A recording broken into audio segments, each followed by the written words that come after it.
Talk shows. It's Nomsa here at Ngozi Talk Shows. Find your own voice, lead from within. With me today, Angie Simmons. Hi, Angie. Hi. How you doing? Fabulous. Thank you very much. Awesome. So our topic today is how to fix a broken relationship. At times, it may seem as if everything is perfect, but at other times, it may feel like the world is crashing down around you. If you are struggling to fix a broken relationship, you are not alone. Many couples face so many challenges at some point in their lives when it comes to relationship. It's not easy, but in time and effort, it is possible to rebuild a stronger and a healthier relationship. So we're going to take a look at all those kind of things. What do you think about the topic, Angie? I think it's a great topic. So yeah, well done for picking it, Nomsa. Because so many people give up on relationships way too early. And they think, like you said, they think that the relationship can't be fixed, when in fact it can. It just takes time and effort, really. So for me, it's all about communication, but it's, in a way that, are you actually present with not so much, with your partner, but also with your children or your friends? For instance, scenario, teenager, my daughter, you can never get in touch with that girl. I can text her, I can call her, I can do all sorts. She never answers, but yet her phone is permanently attached to her hand. And the amount of times, when we go out for a meal or something, and I have to say, can you just put your phone down, please? Because they sit there like this. And we could say, well, that's teenagers. But the more I see, the more, because I'm one of these people now. I never used to be. I used to be the busy aunt that was just on a treadmill to get to work. But now I'm present wherever I am, and I people watch a hell of a lot. And you'll see a couple together out on a meal, and they're both sat on the phone. Or I went to London last week with my daughter, and there were so many people sat on the tube with the phones in their hands. And I think we've lost that art of communication, that listening to somebody else, understanding somebody else, rather than it being about what you want to talk about. I hope that makes sense, Nomsa. Makes sense, Angie. Is I had a chat with my client as well, I think a few months ago. And I said to her, "You're beautiful. I don't understand. Why are you single?" And she was like, "It's really hard." And I was like, it's not really hard if we can go back to where things were before we had all this social media, or before we had this smartphone, because now, and earphones as well. Now, when you see people on the street, they're on their phone, they're on their mobile phone, they're walking, but they are busy with the mobile phone. Or like you say, they say we go out for a meal. What is the meal? Go out with gadgets. And you see, like, through the window, a restaurant, the couples are like looking at the phone, put the phone away. Like we were saying, my daughter as well, she does the same. I'm like, can't you just put that thing away, please? Because, Mommy, this is my best friend. I can't, honestly, because this is my best friend. I can't really put the phone down. I'm like, put it down, have food. Sometimes she's actually lazy to eat because she has to be a phone. And she does her homework. They're doing the homework. Friends are there on the video chat and they're doing their homework. She's doing her homework. So I'm like, can you just switch off? And they're like, no, we're fine. But sometimes you just need to, like you were saying it before we came on, that you switch off your phone.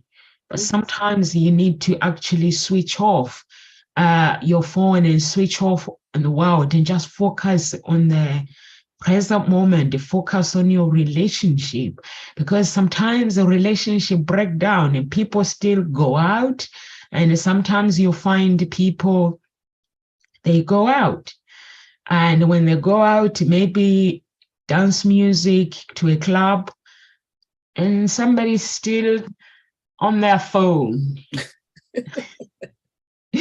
Or they go to somebody's birthday party. Instead of actually going around and chatting to people, they are on their phone and they're chatting, not actually getting to know people. But I think we have to. So I said to my clients, I said, you're beautiful. I really, really don't understand if you were saying, Nomsa, I'm busy with work, as like, you can meet, we can meet men or women anyway. You go to the train station, if you travel to London, you can meet a woman there if we actually had time to talk to each other. Because it's all about talking. If you see a nice man, they don't want to ask you out, but they just want to say good morning. And you'll be like, what is he after? You see a beautiful girl, or she's saying hello, Nomsa, or she's saying hello to anybody. Why is she so happy? Is she on the pill or something? That is the generation of this society, how things are. Or like sometimes I see people like on social media, when I add them on social media, the next thing they sell me something. So I'm like, what's that? What's that is going on? Or sometimes you find somebody, traditional woman or a traditional man, you add them. And the next thing they're like, oh, thank you for the connection. I love to know more about you. If there's anything I can do for you, please do let me know. You know where to find me. And I think that is beautiful. That is someone saying, I want to get to know you, and I just want to follow you. I didn't connect with you for me to sell something to you. So I think that is really, really nice. But nowadays, we don't get that. Even in relationships, people, they live on social media. Honestly, they get married, and by their lives, they're married to Facebook, married to Instagram, married to LinkedIn is for business anyway. You can't be obsessed with LinkedIn, because that means you have to talk. But there are some people who are really obsessed with LinkedIn or Twitter. So I don't know with you, Angie. For me, it's just like having the steps of actually fixing a broken relationship. Sometimes the people might be dealing with trust issues, or sometimes the people might be dealing with the communication problems, or sometimes it is generally feeling disconnected to their spouse. And what do you think? Like, before you actually went through divorce, you divorced, right? I am, yes. So did you have a moment where you felt you were disconnected with your spouse? Absolutely. I'm just trying to keep a conversation instead of me talking as an expert. No, it's fine. Yeah.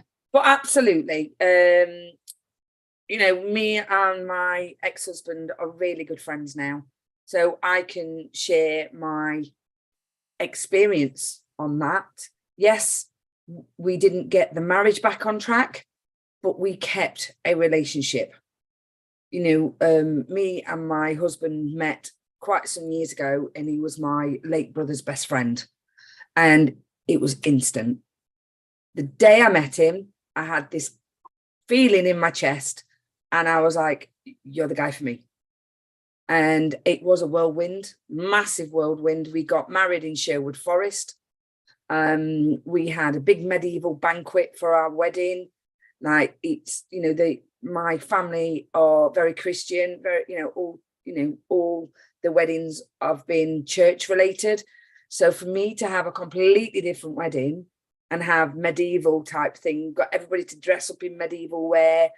And we had a Cayley band that was teaching us how to medieval dance, rather than, you know, you go to weddings now and people are sat there on the phone. And I was like, I don't want that. I want a fun, you know, I don't want it to be about just me and my husband. It was about everybody. You know, my husband was coming into my family. I was going into his family. So I wanted it to get everybody getting to know people, rather than, oh, this is such and such, hi, this is such and such, hi, and that was it. And the people sat on the top table not talking to anybody. I didn't want that, and he didn't want that. So we had such a whirlwind marriage relationship, and then I didn't want children, and then I decided in 2000, I'm trying to get my dates right now, 2003, I think. Yeah, we got married in 2003, 2004. And I says, I want a baby. And he was like, I didn't think you want kids. Well, yeah, I'd love a baby. And then we were blessed in 2005 to have Summer. And then it was when my brother passed away, the communication just disappeared. I disappeared. I imploded. And he is a very, very happy-go-lucky. He's a surfer. Everything's fun. He's not an angry person. And I just turn into this, what I call, some people, mood hoovers. I was sucking the life out of him because I was so depressed. And he couldn't handle it. And bless his heart, he was never good with emotions anyway. Although he was, you know, if I was having a day where I was struggling before my brother died, when we first met, he'd be there, he'd listen. Because I'd got lots of problems with my relationship with my biological father. And he used to listen. And I thought, this guy is for me. He listens, he's empathetic, he's great. But when I needed him the most, he couldn't handle it. And I took that as a rejection. I took that as rejection, and our relationship just dwindled and died. And it didn't end very nice. And what I decided to do, which was hard, I'm not going to say it was easy, absolutely not. But I came from a broken relationship. I came from a broken marriage. And I remember how I felt when my biological father left. But I also remember the fights. And I remember how that made me feel. And I said to my ex-husband, I never want to fall out in front of her, ever. The day we fall out in front of her is the day we end. And we ended up arguing in front of my daughter. And I looked at him and I went, this is done. Because we never used to argue. We'd been together, you know, he left on Boxing Day 2009. And we met in 2001. In fact, no, I'm telling Porkies, we bought this house in 2001. So, my brain, 98. We met in 98. We'd never had an argument, ever. We sat, we talked about things. If I got grumpy and threw a strop, as we all do, he'd be like, what's going off with you? And he'd ask, and we'd communicate. But yeah, it was, you know, he left, and I said, you know, like I said, it wasn't very, very nice the way he left and everything, but I knew it had to end. He knew it had to end. But the one thing I said to him is, we need to make sure that we come together to be the best parents that we can be for our daughter. She's 4 years old. It's not her fault that we can't make this work. So we need to come together. And that's what we did. And the only way that we got that friendship and kept that relationship was communication. We sat, we spoke about what had happened. In his eyes, you know, I didn't see that why he was going out all the time. I couldn't, or why you reject me? Why are you not here for me? I need you here. And he was like, sod that. I'm not going back in that house. Jesus, it's like just negative, negative, negative. But I thought he was running away from me. He wasn't. He was running away from the atmosphere in the house. He couldn't cope with the way I was feeling. So instead, yeah, we eventually got to talk about it, but it was after we separated. And then it was like, oh, and I saw, you know, he just carried on with his life when my brother died. And I took that as, you don't even care. This was your best friend. No, it wasn't. He knew I was going to see him again. What's the point of wasting my life moping about because somebody's passed away? I'll see him again. I've got to live this life. I've only got one chance at it. And I was like, wow. I totally took it totally the wrong way because we weren't communicating. He was telling the truth, though. He was telling the truth at the time, because when somebody it's because when we are grieving, it hurts us so much that we think that that's the end of it. But I think as well, he was hurting because this was his best friend, but he dealt with it like as a man to say, I'm just going to accept it. If he's a happy person like me, I'm always happy. I struggle to actually to be with somebody that is grumpy always. I feel the anxiety because my angel, it does not allow me to actually control somebody else. Yep. I just feel that you have to deal with your own issues. For me as a person, I can only be there to comfort you. So that's why I always do with my spouse, that I don't argue with him. The reason why I don't argue with him, I don't know how to argue.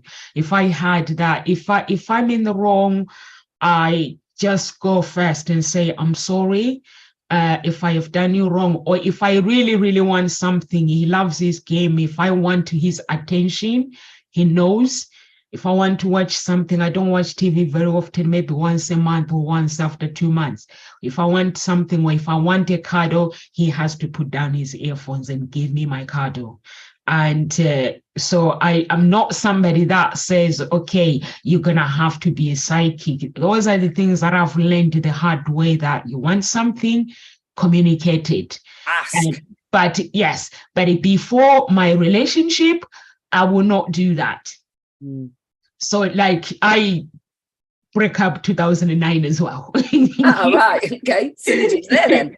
Yes, 2009. Yes, it wasn't easy. But if looking back, if I had the experience that I have now, I think I would have fixed my relationship. For me, I was dealing with the past. So yep. For me, anyone that is going through relationship problems, instead of looking at your spouse, look back to your childhood, because it could be childhood attachment. For me, it was childhood attachment. My family never told me off. My parents remarried. My dad remarried. My mother remarried. They never ever told me off. If I had done something wrong, they never spoiled me either.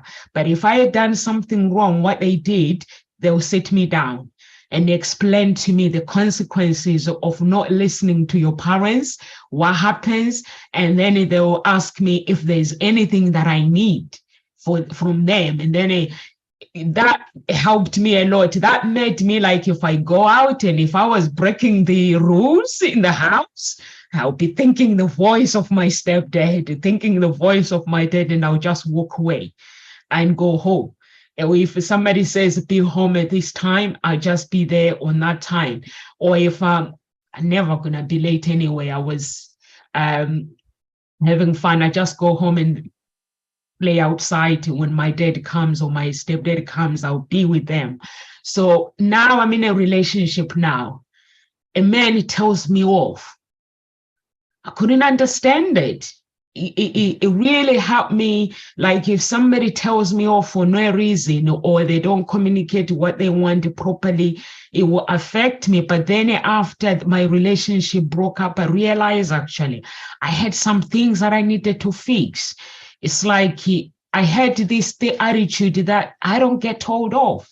If I've done something wrong, you sit down with me, you explain to me, you don't tell me off. Nobody gets to tell everybody off. You treat people with respect. So for me, I had to understand that people are different. Yeah. My dad is going to be my dad, and I'm not going to meet anyone like my dad. And my stepdad is my stepdad, and I'm not going to meet anyone like my stepdad. So I had to actually work on those things, that the men that I meet, they're all going to be different.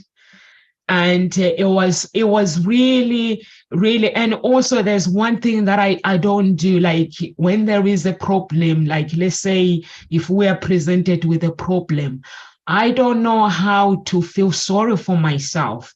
For me, when I'm presented with the problems, it's not that I care, I don't care.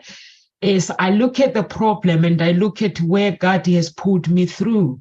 And I say to the problem, I thank you for presenting yourself in my life, but not now. You're not going to take my glory. And then my ex, I was like, no, you don't care. You don't actually, when there is a problem, it's like you don't have a feelings. I was like, what do you want me to do? If I have a problem that I can fix, yes, I can fix it. But if I get sick, all I can do is get down on my knees and pray for healing or meditate. And for me to actually show another feelings, I can't do that. I was like, I don't know how. That's not how I was raised. I was raised where in Africa, coming to United Kingdom, for me, it's like I'm living in a gold life. I don't know what you mean, if you know what I mean. It's like, I was like, you guys have everything. And for me, coming from Africa, looking at other people that have nothing, and when I have problems, it's hard for me to get into that depression mood. It's hard for me to get into that feeling sorry. It's for me when I'm having problems, like I thank God for the life that I have. That's how I was raised. You couldn't understand, but when we split up, and it was like, now I get you, so I think I'm gonna join your club. I was like, what took you so long? Honestly, I was like, what took you so long to actually realize that sometimes the problems are there to give us strength? Absolutely. And we were both terrible people pleasers. Honestly, if somebody says, let's do this, we'll drop everything that is our arrangements and go and please other people and make ourselves miserable. So I don't know. Guilty of that as well in the past. So it's important for anyone that is watching that if you are in a relationship, I know there are some people that pleases their families. They don't want to hurt their parents. And when they hate their women, or you've got women who put their family first. But the truth is, if you are in a relationship, you got to get to know your spouse really, really well. I don't know. I'm going to let you speak, Angie, and then I'll talk. No, it's all right, darling. People pleasing. I need you to get into that. No, people pleasing. People pleasing. Oh, my days. I used to be a big people pleaser, and I still find myself doing it. And then I get annoyed with people. Go figure. I do things for people because I want to do that for those people, and then I get annoyed with them. How does that work? And I had to sit there and go, right, okay, obviously because of all the coaching, and all the training and personal development that I've done over the past 9 years, I've now got the skills to sit there and go, okay, come back here and have a word with yourself. And I don't mean in a nasty sense, because sometimes in England, we'll say, have a word with yourself, and it's a negative connotation. And I don't mean it in a negative way at all. It's about having a chat with your younger self and saying, okay, what's happening here? And I was brought up the only girl of 4. And bless my mum, thankfully, I'd been doing therapy for about, I think I was into my 3rd year of therapy. But I used to ask my mum questions that would crop up in my therapy session, and bless her, she used to take them all on board as if, oh God, what have I done wrong this time? And when she said that one day, I was like, this is not about you doing anything wrong, Mum. It's about me understanding. I've got beliefs, and I don't understand why I've got these beliefs. And I need you to help me with things. These questions that I don't understand why you did certain things. And I'm not picking on you or having a go at you. but I need to understand for my own self. And my mum, bless her, everything was her fault. And I picked that up too. Everything was my fault in every single situation. My daughter said, I'll say something now, and I go, I'll never do it. I can never do anything right. And I'm like, whoa, where does that come from? And that is my mum talking and me picking it up from a child and carrying it on. And the people pleasing thing was my mum, as I said, I was the only girl of 4. My mum was the eldest of 6. And have I ever told you the story of the ham? The ham, right. No, okay. I don't know this story. I want to hear it. Let me tell you the story of the ham. And I think a lot of people will understand where stuff comes from. So for me, as I said, I was always cooking and cleaning. My brothers went to boxing. They went fishing. They went out playing. I was stuck at home. I felt like Cinderella. And that made me feel that I wasn't good enough. It made me feel unloved. It made me feel rejected. And it really affected me from a very young age. And I'd carried down into adulthood. Remind me of going back to the people pleasing in a minute after I've told you the ham story. And the ham story. So there's a mum and she's making dinner and she cuts the end of the ham off before she puts it in the oven. And her daughter says to her, Mummy, why have you cut the end of the ham off? And she was like, well, your grandma taught me. So she went, oh. So this little girl goes to a grandma's and says, Grandma, Mummy's been cooking some ham. And she cut the end of it off before she put it in the oven. And I don't know why she did it. So I asked her. And she said that you taught her how to cut, to tell her, you told her to cut the end of the ham off. Why do you cut the end of the ham off, Grandma? And she says, because my mum taught me. And she says, oh. So young girl pottles off to a great grandma's. Great grandma, I've got a question to ask you. Mummy cuts the end of the ham off before she puts it into the oven. And I've just been to see Grandma, and Grandma says, Grandma does exactly the same thing. And she says, because you told her to. So, great grandma, why do you cut the end of the ham off? And she says, because it doesn't fit in the pan. That's what we do. We pick something up, like me. I picked that story up because my mum was the eldest of 6 and she had to help my grandma bring up all her children because my grandma had children quite close together. My mum had my eldest brother, then me 18 months later, then my other brother 18 months later. So I was cooking and cleaning and doing everything because my mum was taught how to cook and clean. But she didn't explain that to me. I just thought it was because I wasn't loved and because I was a girl and I wasn't good enough to go fishing and boxing and going out to play. So that's the reason why I told you the end of the ham story, because when I heard that story, I went, holy flip. Because my mum that particular day, and I said to her, and she went, what? My mum was devastated. She was absolutely devastated, didn't realise how it had affected me. And she just said, oh, it's because, and then I said to her, it's the end of the ham story. Sorry, I'm having a bit emotional because I remember the day now. And, obviously, but the audience don't know that my mum passed away in 2018. And I didn't have a relationship with my mum for so many years. And it was because I started working on myself.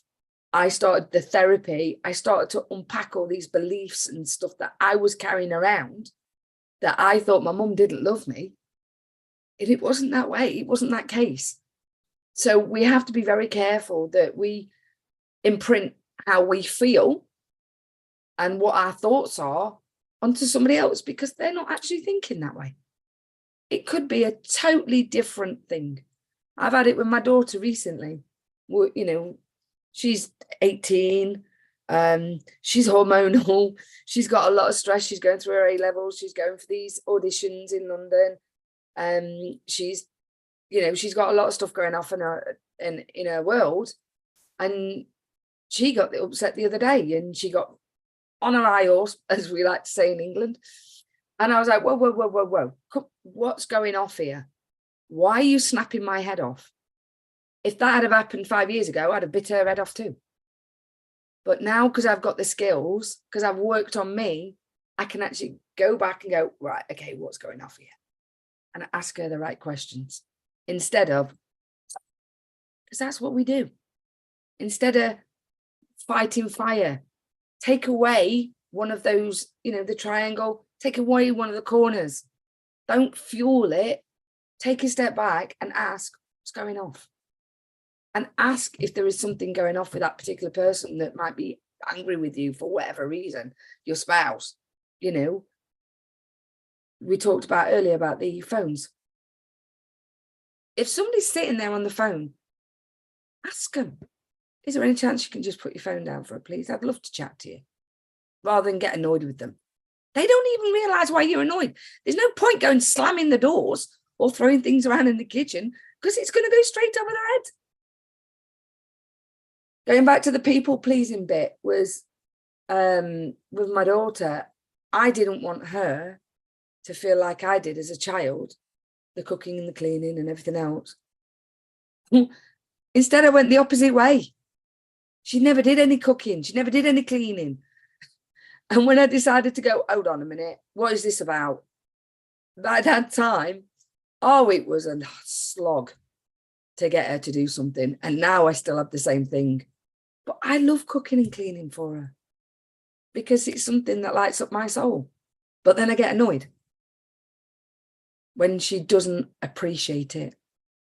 So if somebody is doing something for you, just say thank you. There's nothing wrong with showing gratitude to somebody. One of the biggest things that I've noticed with relationships, people get upset when they feel taken for granted. Don't take anybody for granted because you don't know when they're not going to be here. Anyway, over to you. I've had my rant. And I've had tears. I love the story of the harm. I think you were able to actually connect with the roots of the problem, to identify the roots of the problems. And just by asking questions, I love asking questions, and I love people who ask questions. What I don't like is people that sit there and trying to figure things out. When I go home with my family, you hear them, they're talking, trying to figure out what's going on about somebody. I'm like, go ask. Have you asked? Yes. My mom tells people when I'm around, she goes, never say anything in front of Nomsa, because people wonder and wonder and wonder. If you are in a relationship, why wondering, worrying? Is he having an affair? Is he having this? He comes home late? Or is there any? Just ask a question. Honey, what's going on? Yeah. You used to finish at this time. Are you working till late? Is it business, or what? Is it pleasure, or are you having an affair? Just ask the thing that you want to know. I do that myself in the house. They're always like, what is she up after now? Because if I see someone behaving strange, I ask a question. And they're like, stop being nosy. There's nothing going on. I'm like, I want to know. Tell me what is going on. So it is nice to actually get to the roots of the problem without maybe guessing or wondering or worrying, sitting there worrying what is going on, what this person gets up to, or maybe just when you identify the roots of the problem, you are able to actually get into like deep reflection, and then be honest with the communication with your spouse, because once you are honest with the communications of what is causing disconnection, and it could be the lack of trust, or sometimes it could be poor communication, or it could be something entirely different. So you have to actually you have to ask questions. When lockdown came, 1 year thought we were going to get out, and then another second year. And then my spouse started to be having fun. So I'm like, what is the problem now? He goes, I worry about how are we going to carry on if this lockdown carries on. I'm like, what do you mean? How are we going to carry on? And he was like, are we going to afford the lifestyle that we are living? And I'm like, you mean you are stressing yourself? You could actually go into depression just worrying about maintaining the high standard of life instead of thinking about downgrading our lives. So he was like, I'm worried. So I was like, you don't worry with me. So I was like, thank you for that. Yes, me now. I was like, we are moving house. If that's what you worry about, downgrading, and you worry about, I was like, no one needs, we don't need all this space. You know, sometimes when you can afford something, it is okay. For me, this is how I was raised, that if I'm happy, I can afford something, it's fine. But I was like, if you're worrying that we're not going to keep up the lifestyle, because the children still had to do their activities, they still had to go to school. We pay for children to go to school. So it was like, how are we going to manage? And I was like, we can manage by downgrading home. So when we downgrade to home, then we don't have to worry. And it was like, and then we decided we're going to move out. And then the last minute, when we were about to move out, the people let us down. Everything was packed. And I couldn't understand it. And I was like, maybe that is the universe. Our lives is being tested. And I was like, we are still moving out. We moved out and stayed with his dad. And we stayed there.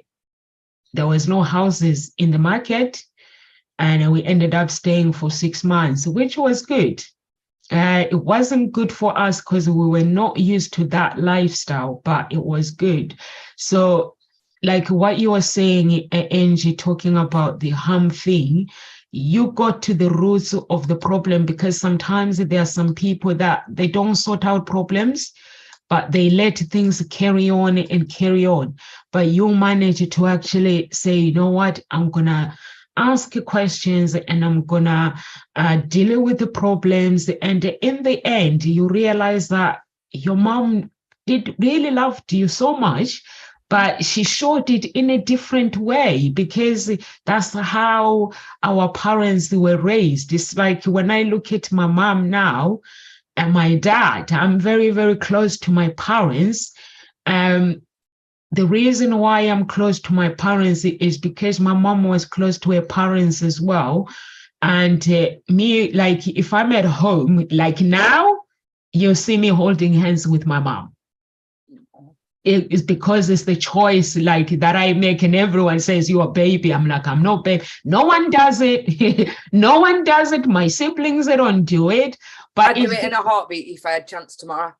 Yeah, but it's because I am so curious about people, and being close to my mom is like my mom's parents divorced. Then I stayed with my dad. My parents, they have this thing where my dad was like, I'm not having another man raise my child. So my mom had to make a decision. She wanted to go back to school anyway, but she did go back to school. because when you meet up when you're young, the person that gets affected is the woman, because they have to carry the baby, and the man carries on as normal. Yes, but yeah, normally, and then not yeah, always. they don't stop what they are doing. They study, they continue while the woman carries the baby. So that's what happens with my parents. They met when they were 18 or 19, and they had my siblings, my older sister, and then we were just born 1 year apart. So my mom had to stop everything, children, and she was like, I wanna work. I don't want to be a housewife. My dad was a housewife. So those are the things, like when you meet, you got to ask questions. Yeah. What do you want? So that, my parents did not ask any questions. My daddy assumed that my mom is going to be a housewife, but my mom didn't want to be a housewife. Great word there, assume.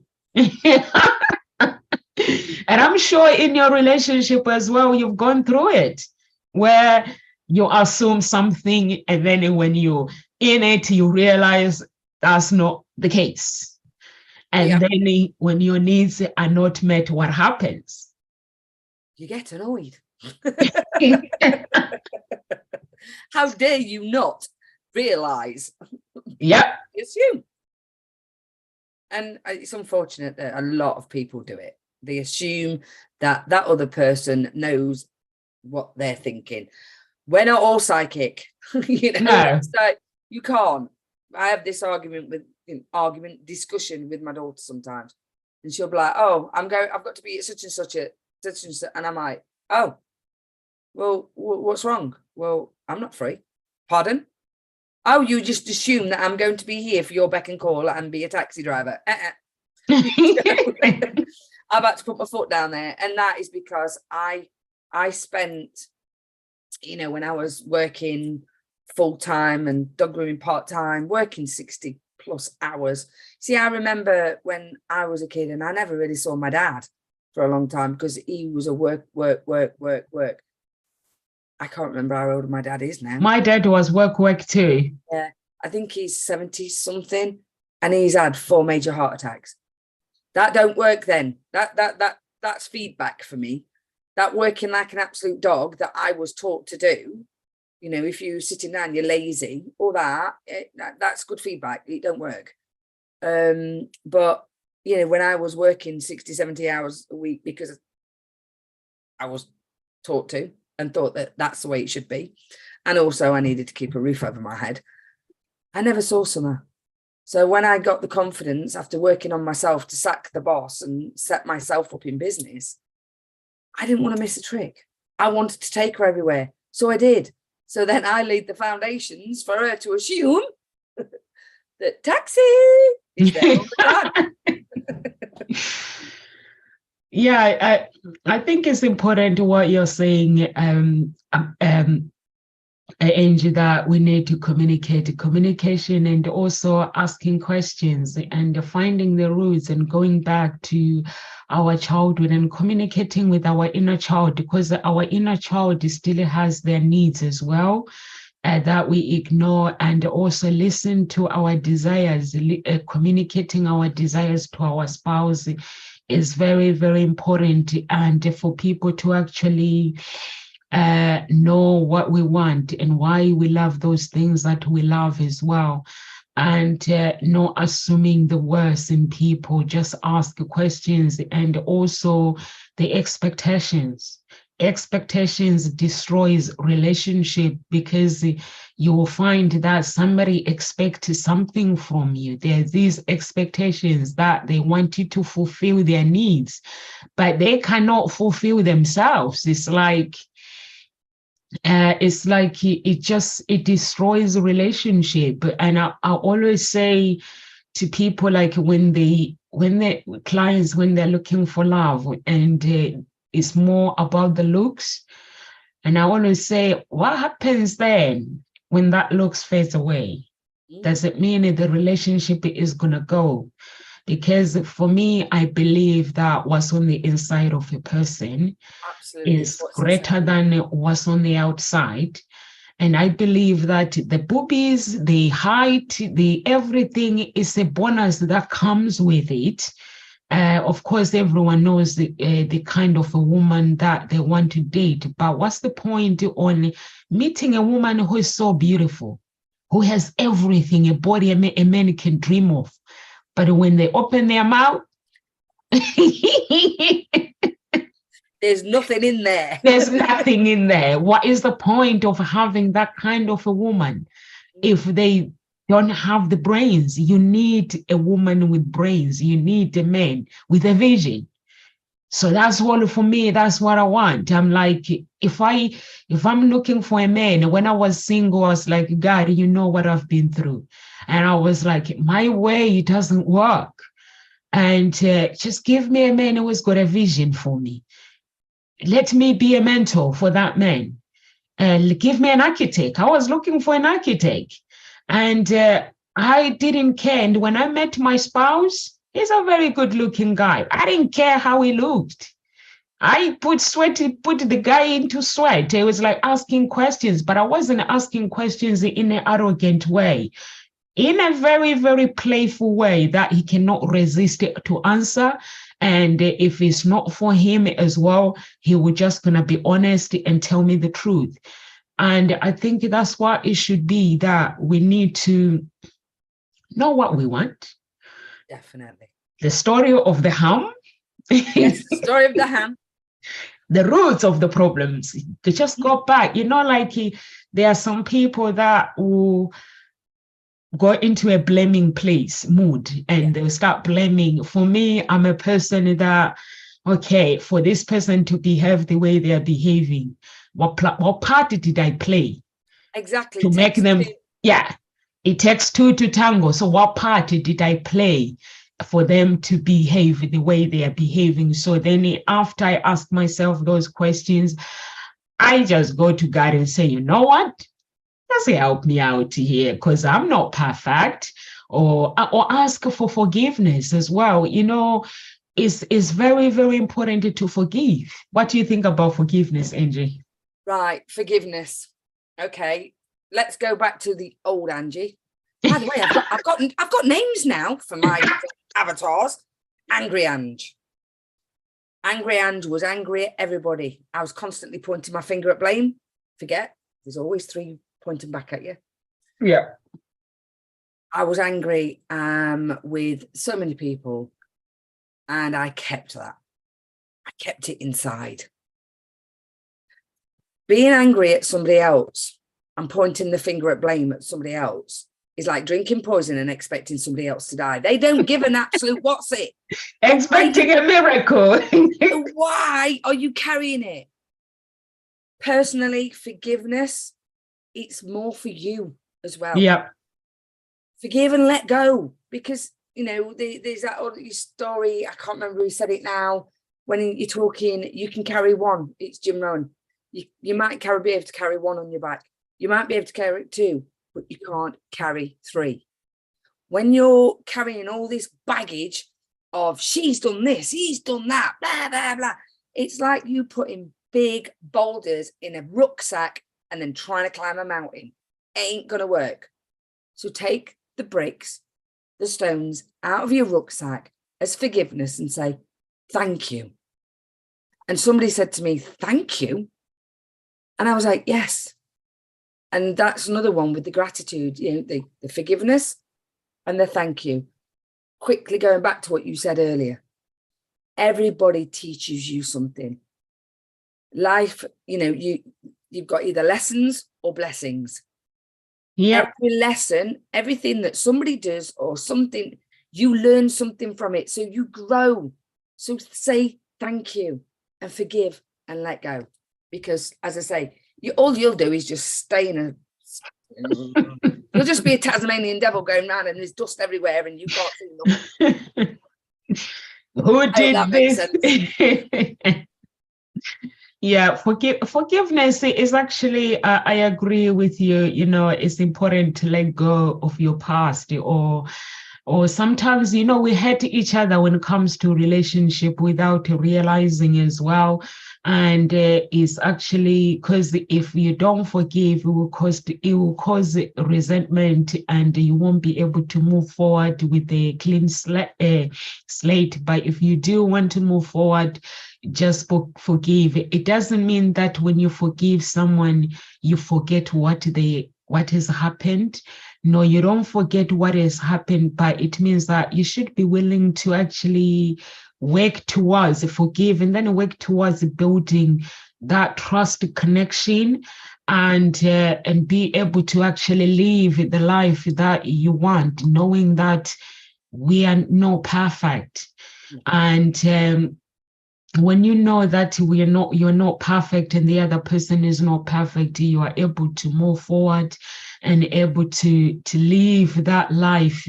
It's like I have my children here, and I always say to my children, like when we are at the table is for us to say, the table when we're eating food, no mobile phones.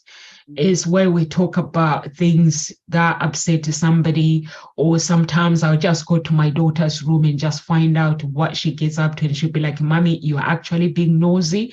And I'm like, "No, I'm not being nosy. I'm just having cuddles with my baby, and just know that I love you." I always put myself out there. Like, if you have anything or any problems, know that I love you. I'm here for you. Or my spouse, I always let him know that I'm here for you. But many believes that there shouldn't be communicate their emotions.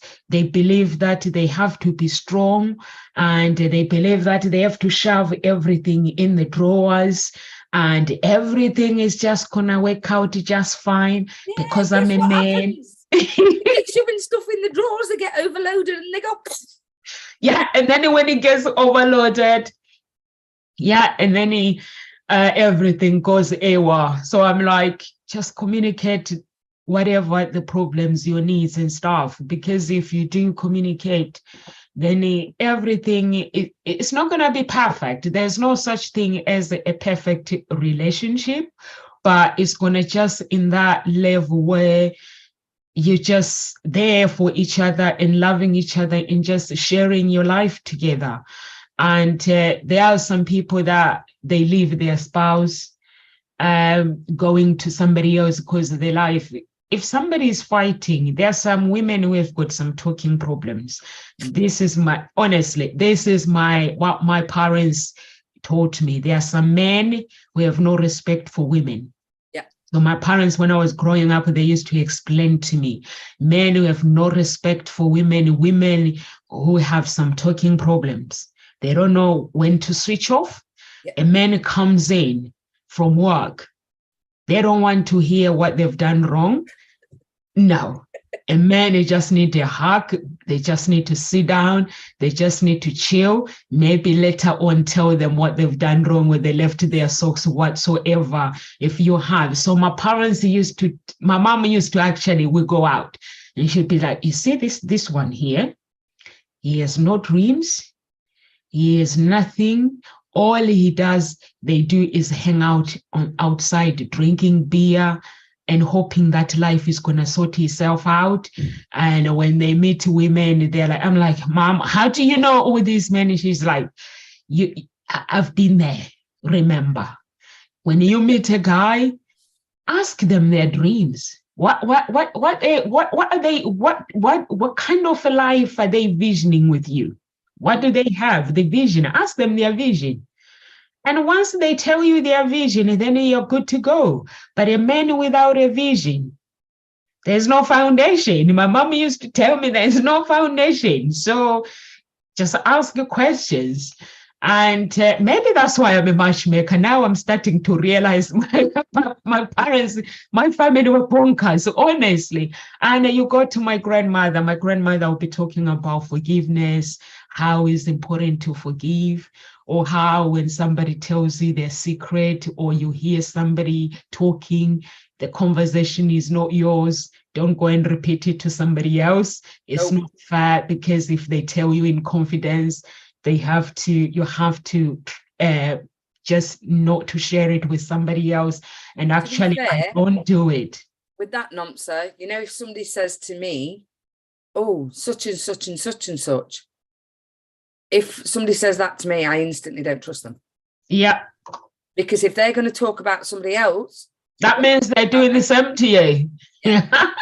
And I've said this to my daughter, and my daughter is a bit like, what? And I said, seriously, if those girls are talking about such and such like that, they're going to be talking about you the same. So yeah, away. And she said, I think it was about 6 months ago, she went, Mum, you know how you said that? And I went, yeah. She went, you're right. I went, yeah, guess what? Been around a bit longer. I know. Yeah, that's what they do. If somebody talks about somebody behind your back and they come and talk to you about that person, and they're not there to defend themselves, that means when you're not there, they're doing the same about you. Yeah. And that's what my mom used to say as well. My mom used to call it, my auntie used to say it's a snake. He used to say, when there is a snake in the family, there cannot be peace. So I'm like, why would a human being be a snake, auntie? And she'll be like, when I'm talking about snake, I'm talking about gossip. If there is somebody who tears family apart when the other one is not there, and then they talk about the other one, that means the relationships cannot be built. And I remember one day, and I'm walking in, and my uncle's wife, she was arguing with my cousin. I was like, I do not want to be a snake. I'm out of here. Getting out of it. I'm getting out of it. So I think it's very, very important, and also to invest in your relationship. People don't invest. They invest in their businesses. They know how much money it needs to be put in the business. And then we know how much time we need to invest in businesses. Even if we're working for a company, we know what time we need to arrive at work, all those things, but we don't invest the time in our relationship. I think it's interesting when we start a new relationship, we're all in. Yeah. Happy and with this and with that. And then we get our feet under the table and then we just take each other for granted. Yeah. So one of the things I have learned is literally to go back and think of it as your first couple of months and be romantic. Spend time with each other and literally find out what each other likes and do something ad hoc. I remember once, because as you well know, I'm a bit of a traveler myself, me being out of nature, that I love it. And I remember my ex-husband was terrible in getting ready. He was always late. And in the end, I would get the camper van ready and everything, bags packed, and he'd get in and I'd be like, right, here's your dinner, get in the van. And he'd be like, what? And because he used to love it as well. And I'd just take us to the beach, even if it was just for the weekend before my daughter turned up. And it, and then obviously when she was here, we used to go everywhere. Just do something spontaneous. Show them you love them. And like you said earlier, look at the relationship and see what part you've played, the breakdown of that relationship, and try and fix it. It takes two to tango. It's not somebody else's fault. It's not always somebody else's fault. Anyway.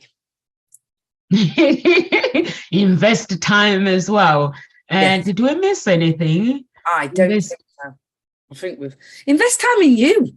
It's all right. Invest in the relationship. Invest time in you as well. And also the other thing, Angie, just because you're in a relationship, it doesn't mean you have to stop hanging out with your friends outside the relationship. Please do. Don't change you.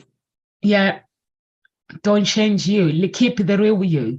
It's very, very, very, very, very important. And also communicate honestly and be open and be willing to compromise by compromising, meaning practicing forgiveness, invest in relationship. We mentioned that.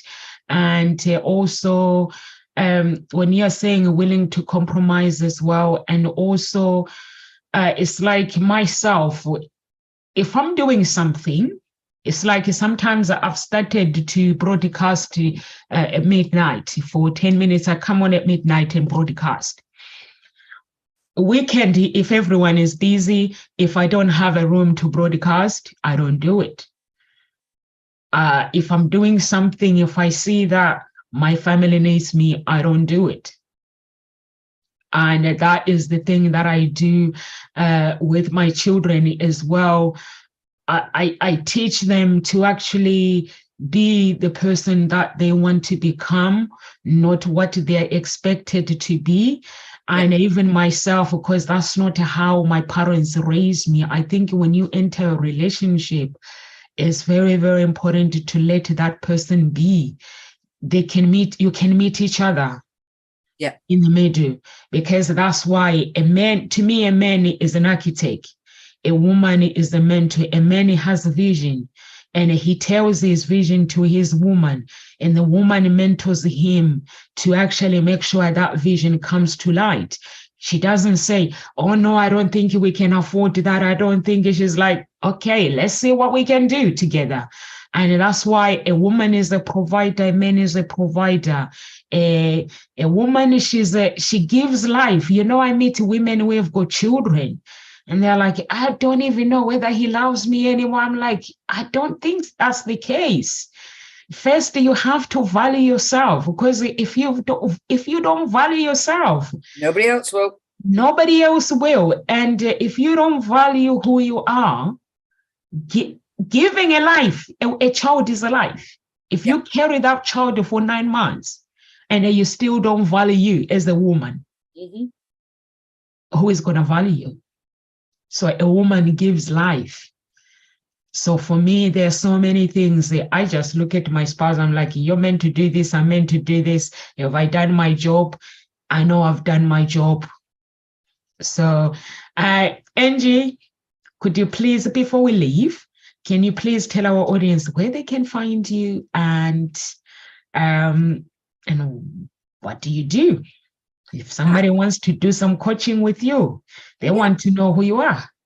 Okay, so my name is Angie Simmons, as it says on the screen. I'm a single mum from a mining town called Mansfield, a pet owner, bless his little heart. I love my outdoors. You heard me say that earlier, but I'm a personal development and mental wellness mentor.